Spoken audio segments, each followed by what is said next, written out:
मेरा नाम रहीमुन्निसा है। मैं के समुद्रम केजीबीवी में हिंदी अध्यापिका से काम कर रही हूँ। आज हम 10वीं कक्षा का लोकगीत पाठ के बारे में जानते हैं। इसके अंतर्गत पाठ का उन्मुखीकरण और उद्देश्य क्या है, विधा विशेष, इन 3 विषयों के बारे में हम जानते हैं। हमारा पाठ है लोकगीत। इसके अंतर्गत हम देखते हैं पाठ का उन्मुखीकरण। मेहंदी है रचने वाली, हाथों में गहरी लाली, कह सकियां अब कलियां, हाथों में खिलने वाली है, तेरे मन को जीवन को नई खुशियां मिलने वाली है। देखिए, उन्मुखीकरण के अंतर्गत हमें यहाँ एक छोटी सी कविता दी गई है, इसको हम देखेंगे।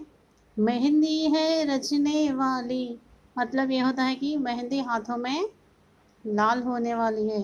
हाथों में गहरी लाली, कितनी लाल होती है वो? गहरी लाल होती है। मेहंदी क्या करते हैं हम? हाथों में लगाने से वो बहुत गहरापन से लाल होता है। कह सखियाँ अब कलियाँ, सखियाँ कहती है कलियाँ हाथों में खिलने वाली है। कलियाँ कहाँ खिलते हैं? हाथों में खिलने वाली है। ये सब कौन कहते हैं? सखियाँ कहती है, सहेलियाँ कहती है। तेरे मन को जीवन को नई खुशियाँ मिलने वाली है। और मन को जीवन को नई नई खुशियाँ मिलने वाली है, क्योंकि मेहंदी हाथों में गहरी लाल होती है। इस तरह सहेलियाँ एक इस संदर्भ में गा रही है कि शादी होने वाली एक कन्या पर उसकी सहेलियाँ ये गाना गा रही हैं। ठीक है ना, समझे ना?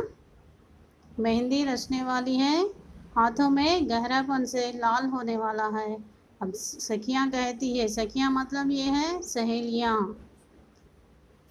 हाथों में कलियाँ खिलने वाली है, मन को और जीवन को नई नई खुशियाँ मिलने वाली है, कहती है सहेलियाँ। देखिए, इस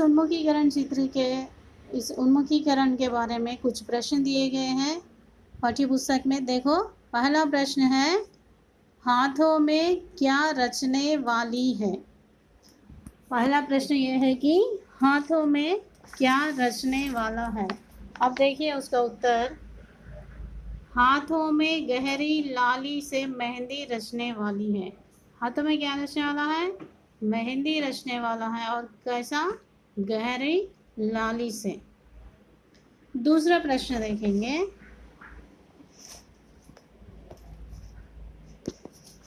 दूसरा प्रश्न यह है कि इस तरह के गीतों को हम क्या कहते हैं? इस तरह के गीतों को हम क्या कहते हैं? इस तरह के गीतों को हम लोकगीत कह सकते हैं। इस तरह सहेलियाँ, देखिए जैसा जन्मदिन संदर्भ पर वहाँ यहाँ पर कुछ गाने गाते हैं, वहाँ लोकगीत होते हैं। इस तरह के गीतों को हम लोकगीत कह सकते हैं। तीसरा प्रश्न देखिए, किन किन संदर्भों में लोकगीत गाए जाते हैं? किन किन संदर्भों में लोकगीत गाए जाते हैं? जैसे देखिए कि त्योहार, उत्सवों, शादी, नाक कान छेदन आदि संदर्भों में यह गाने गाए जाते हैं। जिनके नानी दादी और आजू बाजू के बड़े बड़े लोग होते हैं, वहाँ बूढ़ियाँ, कुछ लड़कियाँ गाने गाने लगती है, लड़कियाँ नाचने लगती है। इस तरह से खुशी खुशी के संदर्भों में गाते हैं। त्योहार, जैसा कि तीज त्योहार है, उस संदर्भ में स्त्रियाँ गोल गोल घूमती हुई गाने गाते हुए नाचते हैं। जिस तरह इन संदर्भों में ये लोकगीत गाए जाते हैं। अब हम देखते हैं कि नेक्स्ट इस उन्मुखीकरण के अंतर्गत कुछ शब्दार्थ को देखेंगे। देखो, ये तेलुगु मीडियम के लड़कियों के लिए है। जैसा कि लोकगीत पाठ का नाम अर्थ होता है जानपद गीतालु। उसके कुछ शब्दार्थ देखिए।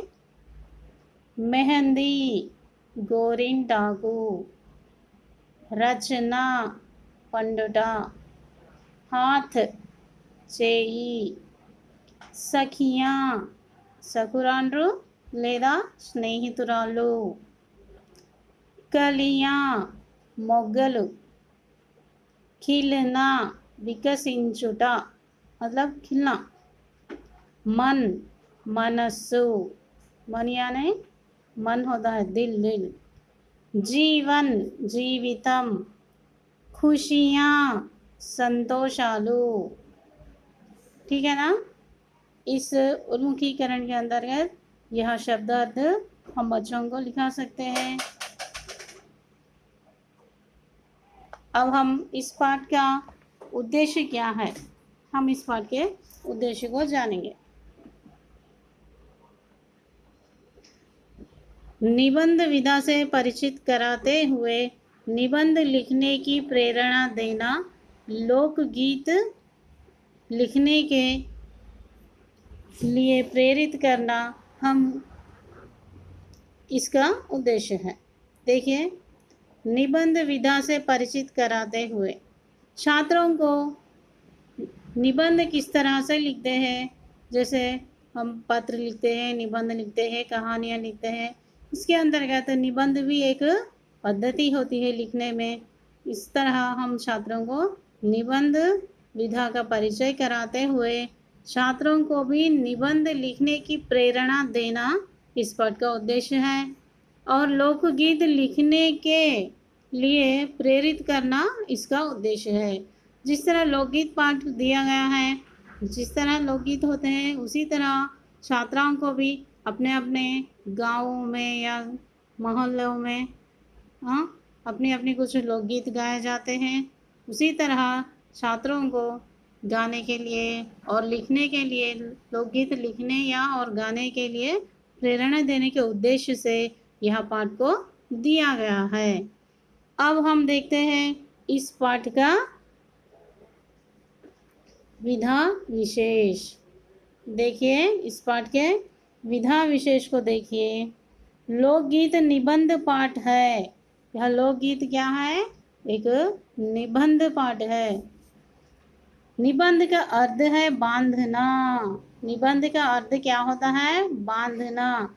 किसी भी चीज़ को या सामान को हम इकट्ठा कर कर बांधते हैं, उसी तरह हम सुंदर और अद्भुत शब्दों का एक जगह बांध कर वाक्य रूप में लिखना ही निबंध कहा जाता है, जिसे हम बांधते हैं।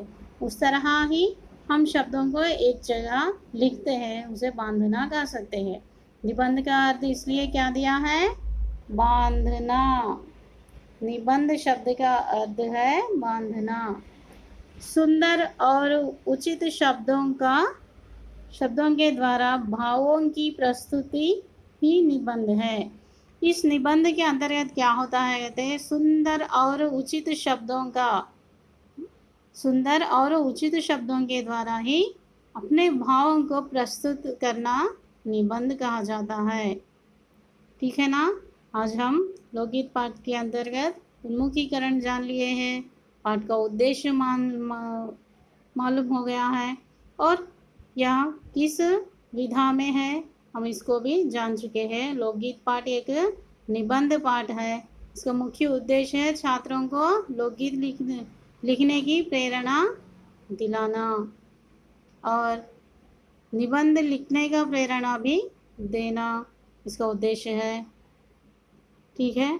अब अगले कक्षा में हम लेखक का परिचय जानते हैं। धन्यवाद।